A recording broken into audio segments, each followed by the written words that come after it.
Hello all, this is my Module 8. So I decided to look at extra math data from my third grade classroom. And I decided to use this particularly because that's what my research is going to be using, so I thought it'd be kind of a good jump start. So on the extra math website, really simple, you can see to the left what's cut off is where my students' names are, so you can't see those, but you can see the percentage fluency that they're working at. So for example, this first student is 79% fluent in addition. And you can also see like their progress. So they're working at an increasing progress, which is positive. And then you can see what days of the week they get on. And you can also see if they are working towards the proficiency, the yellow. If they did not hit it for that day, the red, and then the green would be that they did get it that day. So you can see really easily where each student is at and when they're getting on reflex and things like that. Then if you click on a student's name, and I'm going to pause this for just a second so I can click on their name and scroll down and then I'll come back. So if there's an awkward pause, that's why. But if you click on the student's name, you can also see a lot of data. So again, you can see like the calendar, how often they're getting on. And then down here, you can actually see what mastery problems specifically they are working towards and which ones they haven't accomplished. So the greens are all ones that they have achieved. Like I said, 79% mastery right now. And then the yellows are ones they're working towards, and then the blacked out ones are ones that they haven't gotten to yet. And then they take, oh, sorry, his name was right there. And then they take a placement quiz, so that's how they know where to start. Once they complete addition, then they will go on to subtraction, and then they will go on to multiplication, and finally division.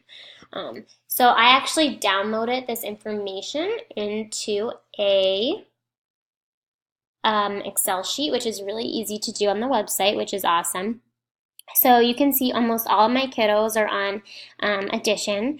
I have one kid I have two kids that mastered the addition and moved on to subtraction. One is almost complete at subtraction. One did complete the subtraction and is moving on now to multiplication. So that's really easy to see, and you can see where they came in at as well. The placement test is where they came in at. So I actually also calculated their growth. So when I was averaging the data, I found the mean growth or average growth was about 18%. So overall, I think it's having a positive impact on the student. So something that Mills discussed was to follow up with those extreme cases of outliers. He said that on page 203.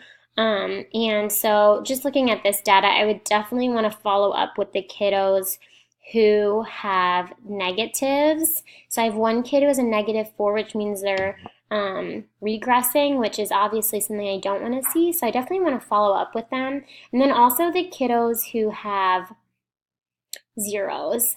Why are they not progressing in their fluency? Is it because they're distracted and don't want to be on that app because it's not very exciting, or is it because they actually don't know their facts? So that's something to keep in mind. And then obviously I also want to look at those kids who have 100% and mastered addition and subtraction already, because that's telling me, wow, they're really ahead where they need to be. What can I do in the classroom to enrich that material for them and make sure that they're being as challenged as much as the kids who are in the -4. So I think that that's important to keep in mind. And something else to just kind of let you know, this is not their main, the direct instruction. This is more supplement. We've already actually moved past addition and subtraction in third grade, and we're started at multiplication. So it's just something to keep in mind that yes, they're going to still be working on addition and subtraction, but this is something that, should hopefully be mastered,